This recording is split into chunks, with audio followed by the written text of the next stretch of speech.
Ketika Rizik syarat Tuhan soal kepemilikan pondok pesantren di Megamendung, ditulis oleh Sardi di sewar.com. Update lanjutan dari kasus Rizik, terutama soal pondok pesantren Markas Syariah di Megamendung. Kalian sudah tahu kalau ponpes tersebut dibangun di atas lahan milik PTPN 8, yang notabene adalah milik pemerintah.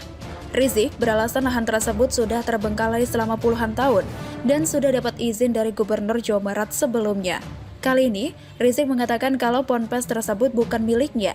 Dia menyebut dirinya hanya sebagai pendiri, sementara pesantren disebut wakaf. Awalnya Rizik mempertanyakan soal pengakuan saksi fakta yang dihadirkan penuntut umum, yakni Kepala Desa Kuta Megamendung, Kusnadi, yang menyatakan kalau pondok pesantren Markas Syariah milik Rizik. Tapi dia mengaku belum pernah melihat adanya akte yang menunjukkan bukti kepemilikan pondok pesantren atas nama Rizik. Tadi babakan ditanya jaksa, siapa pemilik pondok pesantren? Pak Kusnadi kan jawab saya. Saya tanya, apa Bapak pernah melihat akte pendirian Markas Syariah yang di sana tercantum pemiliknya? Tanya Rizik. Belum, jawab Kusnadi. Jadi, tahu pemilik dari mana? Tanya Rizik. Dari masyarakat itu kan pemiliknya Habib, balas Kusnadi. Di situ Rizik mengatakan kalau pondok pesantren tersebut merupakan wakaf, sehingga tidak bisa disebut atas kepemilikan pribadi. Karena pondok pesantren ini wakaf itu pemiliknya Allah, tidak ada manusia yang menjadi pemilik wakaf. Saya pendiri, iya, tetapi pemilik wakaf adalah Allah Subhanahu wa Ta'ala untuk umat Islam. Jadi perlu kita luruskan supaya Pak Kades ke depan kepada masyarakat, jadi tahu bahwa itu wakaf. Pemiliknya adalah Allah Subhanahu wa Ta'ala, tidak ada wakaf pemilik manusia, katanya. Kubu satu ini memang terlalu doyan menggunakan agama dan bahkan sering menyeret Tuhan dalam berbagai hal. Ini sebenarnya adalah tameng terakhir yang mereka gunakan tanpa rasa malu untuk membela diri mereka. Kalau sudah kepepet, Tuhan diseret untuk kepentingan pribadi. Dasar tak tahu malu. Hanya orang stres yang masih percaya dengan omongan Rizik ini. Dia bahkan tidak malu menggunakan nama Tuhan dalam setiap kesempatan. Coba pikir, apakah urusan serabut tanah milik pihak lain juga perbuatan Tuhan? Kita tahu, Rizik mau menggiring ke arah mana. Dengan mengatakan pondok pesantren ini milik Tuhan, dia ingin para hakim dan jaksa merasa bersalah dan tersudutkan karena sudah kesan menyalahkan Tuhan. Atau bisa jadi Rizik malah mau salahkan Tuhan yang mengambil lahan milik negara. Oke lah, kalau kita mau bilang semua yang ada di bumi bahkan di alam semesta ini adalah milik Tuhan Sang Pencipta. Tapi, kepemilikan juga ada aturannya dong. Gak bisa sembarangan mendirikan bangunan. Kalau bisa begitu, silakan bangun bangunan di lahan milik Rizik. Lalu kalau Rizik protes, tinggal katakan itu adalah milik Tuhan dan tidak boleh ada yang protes. Apakah Rizik bersedia? 100% bakal ngamuk dan mengarahkan pendukung bodohnya untuk demo berjilid-jilid dan berseason-season. Rizik ini sungguh menjijikan.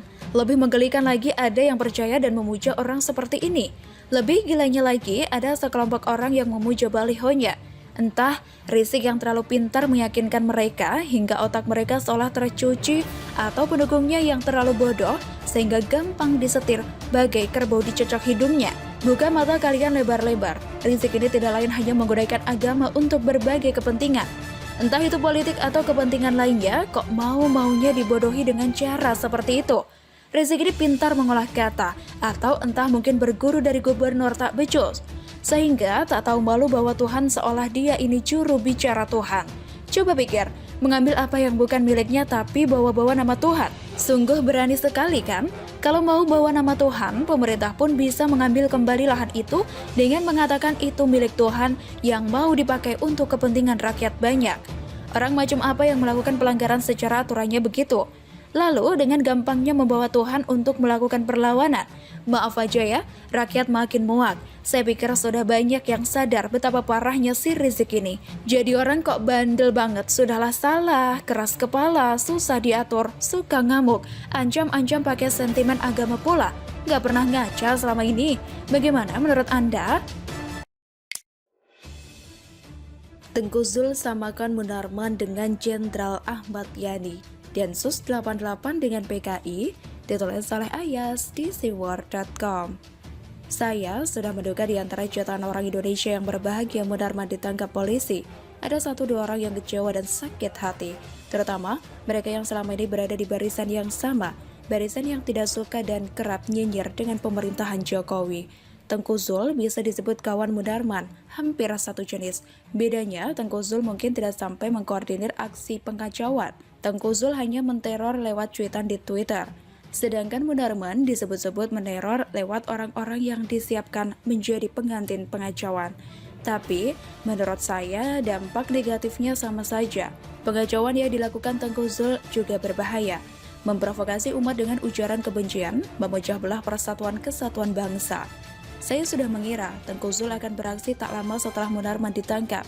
Tengku Zul seperti ini biasanya menjadikan peristiwa penangkapan itu untuk menyudutkan pemerintah. Intinya menuding bahwa penangkapan ini keliru. Sebenarnya hal itu masih wajar-wajar saja, sebab itu sudah menjadi hobi Tengku Zul. Selama ini Tengku Zul dan Munarman juga pada barisan yang sama. Jadi, wajar kalau membuat pembelaan. Hanya saja yang tidak bisa diterima adalah pembelaan Tengku Zul itu cacat logika dan sangat berbahaya. Tengku Zul menyamakan Munarman dengan Jenderal Ahmad Yani, suatu analogi yang cacat logika dan menyesatkan. Tengku Zul menulis cuitan berikut, Densus 88 menangkap warga negara Indonesia alias rakyatnya sendiri. Begitu kasarnya, pakai sandal saja tidak diizinkan. SOP-nya apa memang begitu? Monggo dijawablah biar kami tahu. Teringat saya saat PKI menjemput Jenderal Ahmad Yani. Pimpinan Angkatan Darat saat itu mau pakaian saja dilarang, meski berangkat dengan pakaian tidur. Segitunya PKI memperlakukan Jenderal Angkatan Darat. Malah dikatakan itu tanggung jawab Pak Harto. Gile banget PKI, ada yang bela. Tengku Zul menyamakan Munarman dengan Jenderal Ahmad Yani, hanya karena keduanya pernah ditangkap dan tidak diizinkan memakai sandal dan baju. Munarman tidak diizinkan memakai sandal oleh Densus 88 dan Jenderal Ahmad Yani tidak diizinkan ganti baju oleh PKI. Menurut saya ini analogi yang sangat jahat dan sangat berbahaya. Sebab logika yang dipakai dalam membuat analogi cacat logika dan terbalik. Yang baik dianalogikan dengan yang buruk. Yang buruk dianalogikan dengan yang baik.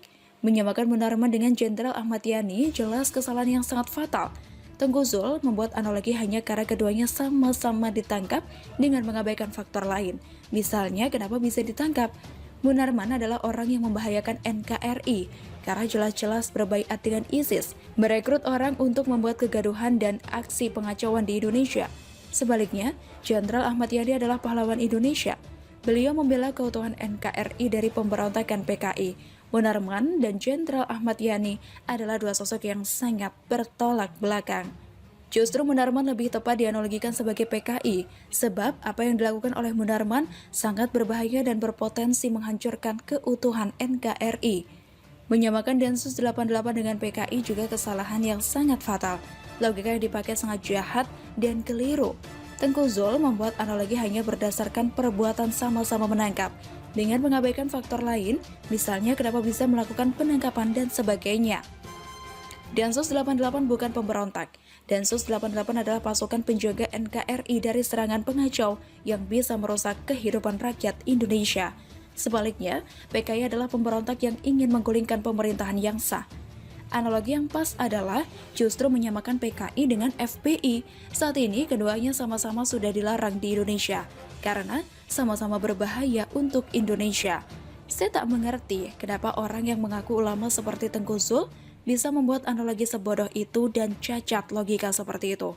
Tapi, saya kira ini bukan karena Tengku Zul bodoh, namun memang sengaja dilakukan oleh Tengku Zul untuk mengacaukan logika orang-orang awam yang selama ini mau dibodoh-bodohi oleh Tengku. Harapannya orang-orang awam akan menganggap bahwa Densus 88 jahat, seperti PKI, sebab ketika menangkap seseorang punya ciri yang sama, yaitu tidak diizinkan pakai sandal dan baju.